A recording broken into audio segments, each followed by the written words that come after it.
Pereyra.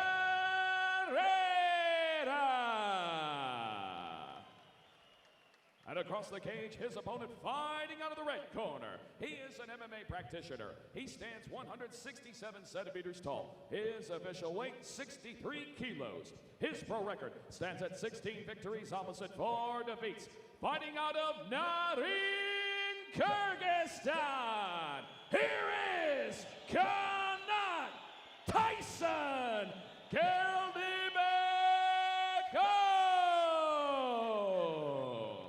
And our referee in charge of the action, Herb Dean. All right, gentlemen, we've been over the rules.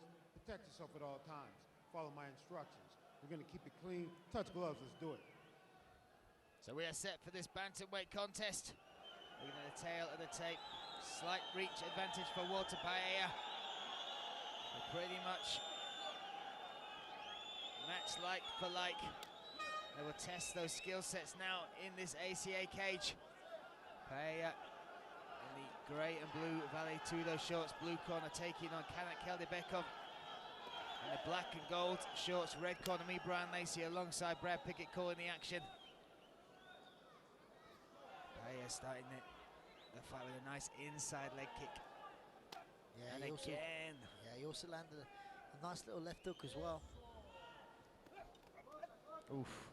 And neither of these fighters have ever been knocked out. And Pereyra take away that loss against Magomedov. The only other time, well, the previous time he had been finished was way back in 2006. Now again, the inside leg kick. You see the crowd getting behind this one. And that is the power of Kanat Keldibekov. He has fans whichever country he fights in. Pereyra looking extremely good early on. Yeah, it seems like there's like an intent on his face as well. He was very, very focused with the job in hand. Sometimes you see that Keldibekov kind of grows into fights. We saw that in his last fight. It was a very close fight. He seemed to do a lot better when he was pressing forward. Every time, you know, he made it closer when he was going back and defending. Oh, Uolter looking for that takedown. Heavy neck crank, potentially a guillotine attempt here from Kanat Keldibekov. Nice knee as well. Yeah, Uolter did a good job here fighting that, the choking hand. Oh, but as he's fighting it, those knees are coming up. Good takedown difference from Keldibekov. Yeah, that's definitely going to make Uolter think twice about taking a shot. Oh, that's that left hook again. He landed it earlier on the round.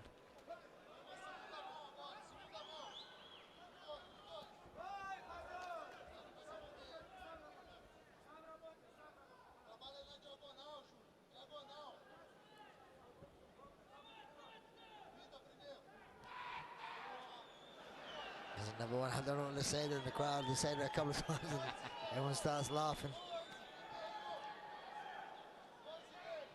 Must be one of Keldibekov's fans. He does bring them, especially here in Kazakhstan. Uolter Pereyra coming over the top with 2 hooks.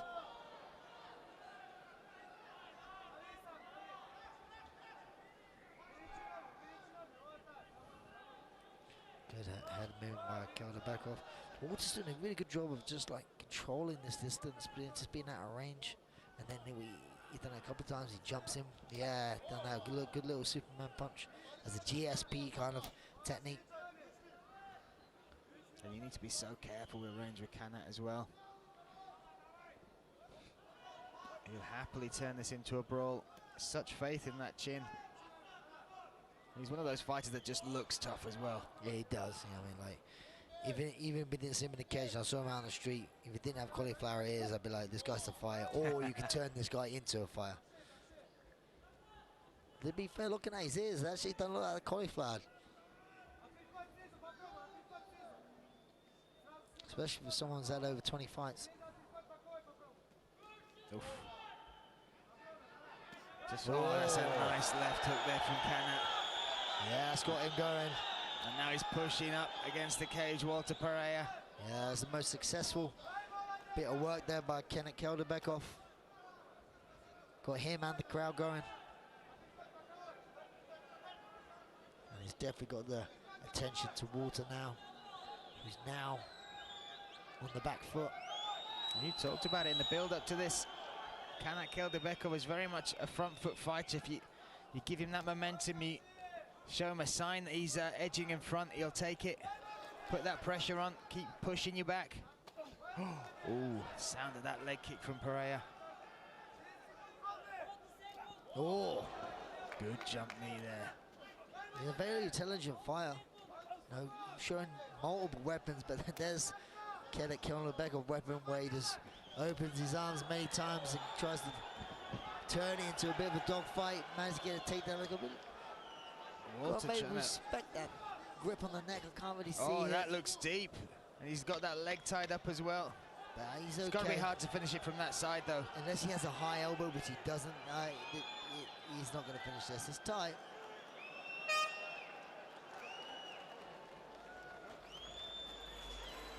And then back to his feet.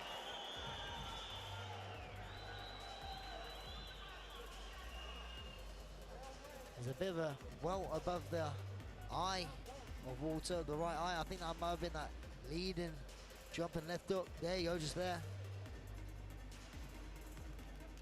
But there's some. Oi. This is the takedown. That's the end of the round there. He tries to lock that up, but it can be very difficult to finish someone from that angle. Yeah, I mean, unless you have a high elbow guillotine. He doesn't have an arm in guillotine. Very hard, not saying impossible, but very hard to finish from side control. Half guard, sorry. So now we move into round number 2, and as soon as Kanat Keldibekov gets up off his stool, the crowd cheering.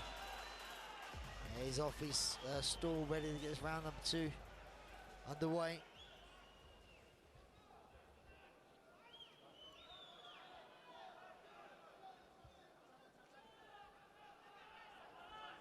Good contest here at ACA 105. These bantamweights matching each other strike for strike, like for like. Touch gloves, Pereyra. Blue corner, Kanat Keldibekov in the red. That inside leg kick is working well for Pereyra, but this kind of reminds me a little bit like Kanat Keldibekov's last fight. Each fighter doing the better work when they got pressing forward. oh, maybe now this top position given to him. Yeah, that was a bit of fortunate way that Kanat Keldibekov fell to the floor. Oh, now he's working hard to get back. Trying to get a little bite of that neck. Nice knee as well, but look at the strength of Kanat Keldibekov. Oh, there's a issue with the cup there. Yeah, a bit of a... I wondered what was going on there. You could see Walter Pereyra looking at Herb Dean, and then you could see the cup was, I think it shifted. Yeah, it's not, I mean, there was no kind of groin strike in any way. So I don't know if you're allowed to do that. Can you stop the action if you're having a bit of a wardrobe malfunction? Because what would happen then if Kelder came forward and started in front punches? I guess it's more of a sportsman-like sort of thing. Oh, Keldibekov now stepping in again. They both like it. Nice jumping lead and left hook. They also both don't want to give up any ground. It's strike for strike in this second round. Yeah, you see in round 1 and round 2, both had their time pressing forward. Both had success as well in different areas.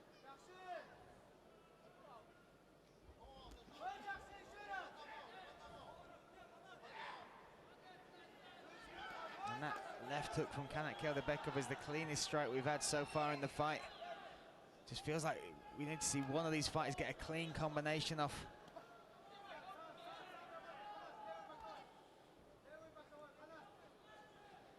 Yeah, nothing from either of them really like standing out.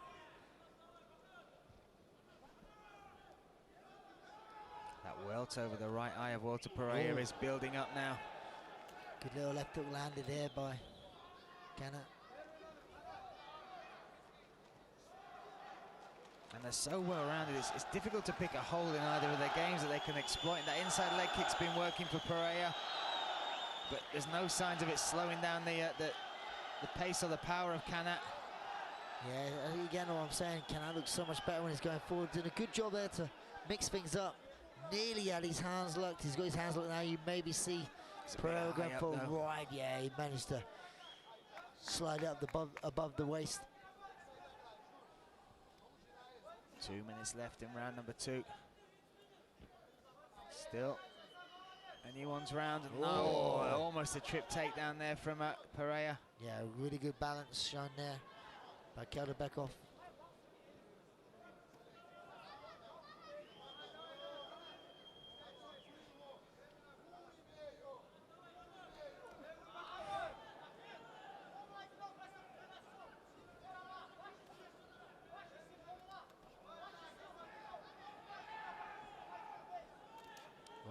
First high kick shown. Glad to see Pereyra set up some of these shots. He's not used the jab at all, really. As also, I say that, he pours it out. But also, he's not using combinations. He's like throwing one shot. There's one high kick, one jumping hook, one right hand, one jab. There's no combination where you see Kanat's throwing a couple of. You miss a couple, but he throws a couple. It's amazing, and we talked about it in his last fight.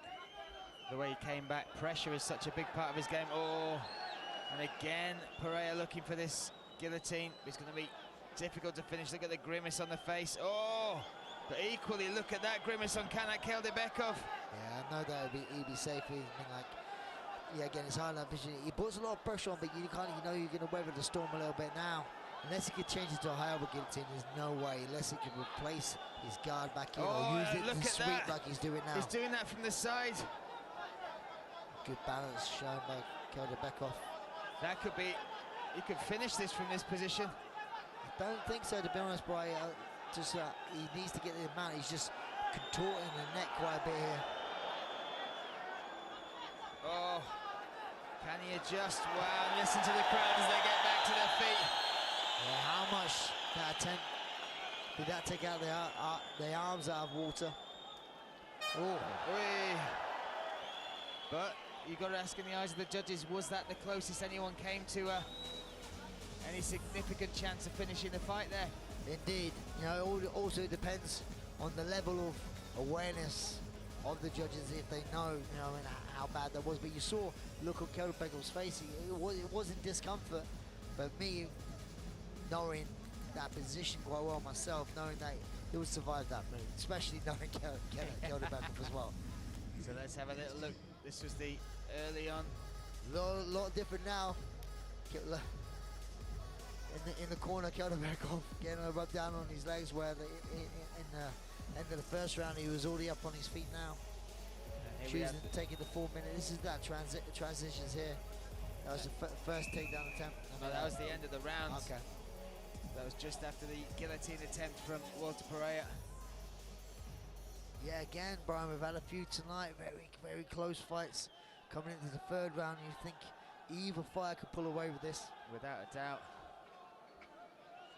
As she just goes with the matchmaking here at ACA, very, very evenly matched contests tonight. They touch gloves. Third and final round here in this bantamweight contest. Kanat Keldibekov, red corner, Uolter Pereyra in the blue. We could be one apiece here, Brad. Arguably one apiece. Each fighter is not going to know. They're going to have to come out here. I mean, if you're in the corners, you never say to someone, I think you won both those rounds. They were so close. Oh, there you go. That's a good left hook there. Wobbled him a little bit.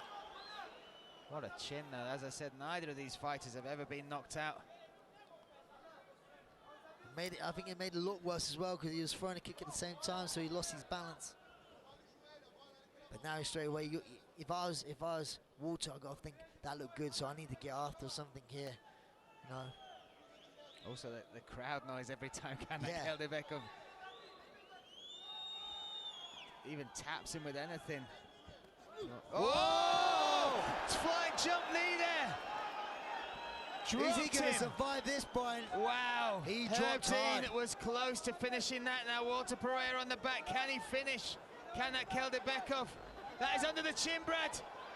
Look at the toughness by Keldibekov. Oh no, that's out now. He's in mount. Uolter Pereyra He is in complete survival mode, Brian. That jump knee was exquisite, connected with the chin, dropped Kanat Keldibekov. How he survived that. But now he's got to stave off the attacks from the back from Uolter Pereyra. Uolter's really high. You see him falling off, but maybe he's transitioning, falling off, going into an armbar. But we said it, Brian, someone needed to do something special, and that was a beautifully timed jumping knee. Oh, but now listen to the crowd roar as Keldibekov shrugs off Uolter Pereyra and ends up on top. Yeah, but that's got to set him alight now. He's got to realise he needs to do something now. He can't just stay in the guard. He needs to do some damage. And equally, Uolter Pereyra can't just stay on his back. He needs to use that cage to get back to his feet.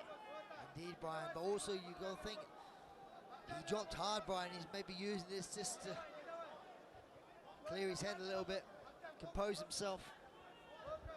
But I actually thought that was over, Brian, the way he fell. Herb Dean was extremely close to stepping in there.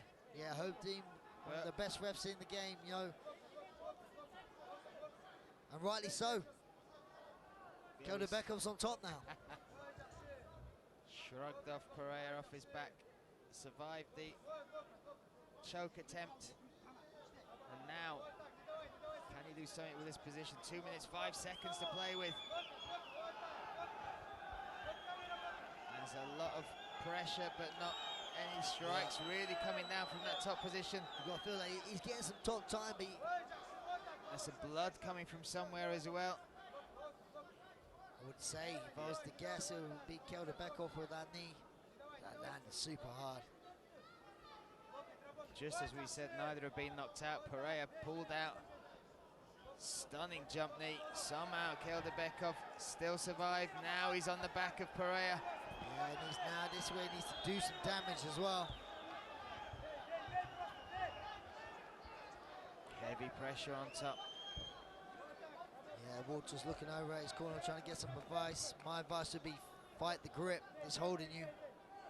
And just mind out again that keeping your left elbow close to you, so you're not going to give up a hook. Oh, he might shrug him off here, but Kanat drags him to the mat.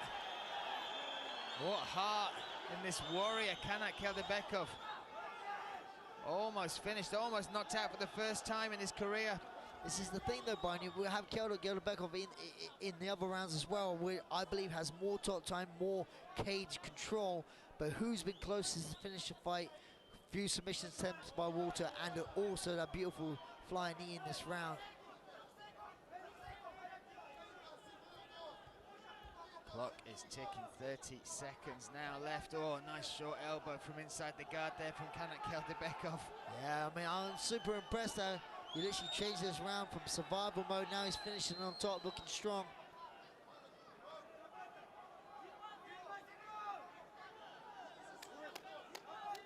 Herb Dean calling for more action, but there's not much more time. 10 seconds. Oh, and Pereyra trying something else. Oh, that's a big right hand there as well, Brian. That right hand, and that has lit this crowd up once again. Let's see another round. There you go, what a battle between these two warriors. Brazil versus Kyrgyzstan.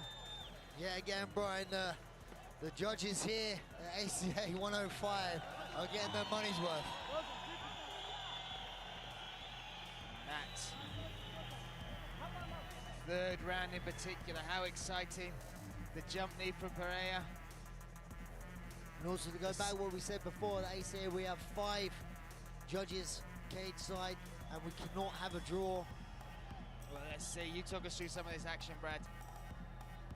This is that beautiful jumping knee just to hit the bottom, and I was super impressed with the survivability of Keldibekov. Not only from that drop, the jumping knee, to survive that, he was in a deep choke, and then from there on he was like being a complete ragdoll in Uolter, and at the end you saw him a little bit landing some really good successful ground and pound, and then time was against his side at the end of that round. But yeah, again, we've seen it many times tonight. Both fighters believe they've done enough. Crowd happy with that performance. The scorecards are being collected as we speak. Which way would this one go?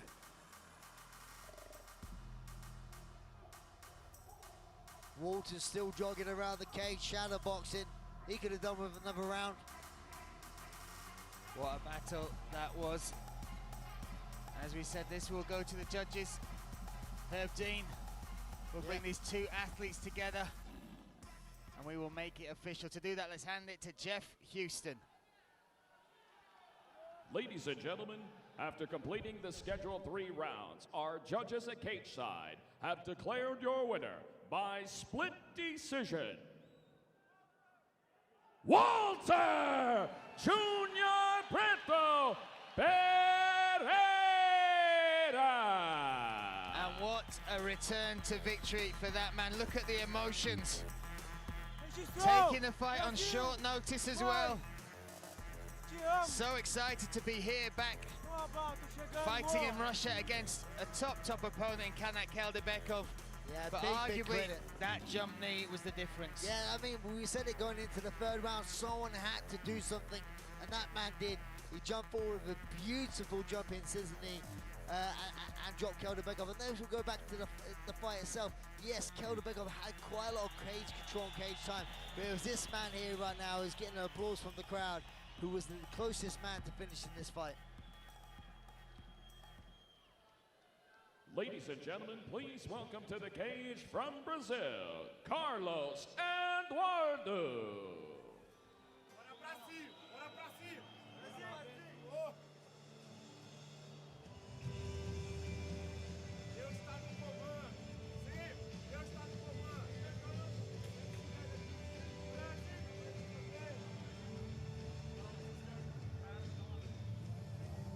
And we move to the 2nd of our light heavyweight contests.